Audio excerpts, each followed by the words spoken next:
Good afternoon, everybody. My name is George Wallington. Tonight I'm going to be reciting the speech from George W. Bush on the night of September 11th, 2001. He did a speech from the Oval Office, and here we go. Good evening. Today, our fellow citizens, our way of life, and our very freedom came under the attack in a sense of deliberate and deadly terrorist acts. The victims were in airplanes or in their offices, secretaries, businessmen, women, military, and federal workers, moms and dads, friends and neighbors. Thousands of lives were suddenly ended by an evil, despicable acts of terror. The picture of airplanes flying into buildings, fires burning, huge structures collapsing, have filled us with disbelief, terror, sadness, and a quiet, unyielding anger. These acts of mass murder were intended to frighten our nation into chaos and retreat, but they have failed. Our country is strong. Our great people have moved to defend a great nation. Terrorist attacks cannot shake the foundations of our biggest buildings, but they cannot touch the foundation of America. These acts shattered steel, but they cannot dent the steel of American resolve. America was targeted for attack because we are the brightest beacon of freedom and opportunity in the world. And no one will keep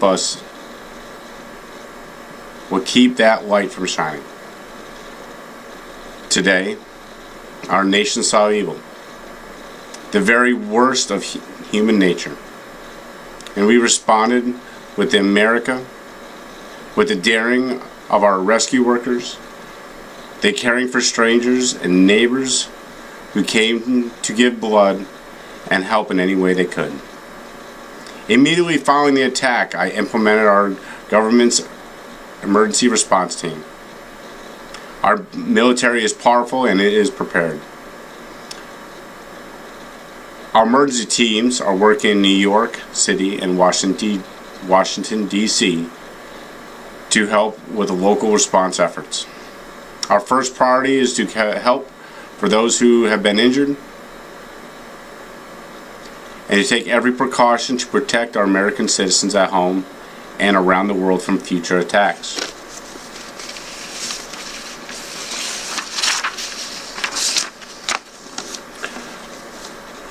Functions of our government will continue without interruption. Federal agencies in Washington, which have been evacuated today, are reopening for essential personnel tonight and will be open for business tomorrow. Our financial institutions will remain strong, and the American economy will remain open for business as well. The search is underway for those who are behind these evil acts. I've directed the full resources of our intelligence and law enforcement committees to find those who are responsible and bring them to justice. We will make no distinction between the terrorists who have committed these acts and those who harbor them. I am so very happy that our members of Congress who have joined me strongly condemning these attacks. On behalf of the American people, and I would like to thank many world leaders who have called to offer their condolences and assistance. American and our friends and allies will join us with all those who want peace and security in the world, and we will stand together and win the war against terrorism. Tonight, I ask for your prayers for all those who grieve and their children whose worlds have been shattered, and for I sense the safety and security has been threatened. And I pray that they will be comforted by a power greater than any one of us, spoken in the ages of Psalm 23.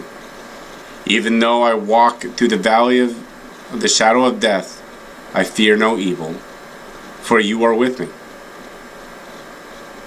This is a day all Americans from every walk of life unite in our resolve for justice and peace. America has stood down enemies before, as we will do this time. None of us will ever forget this day. Yet, we go forward and defend our freedom and all that is good and justice in our world. Thank you, good night, and God bless America.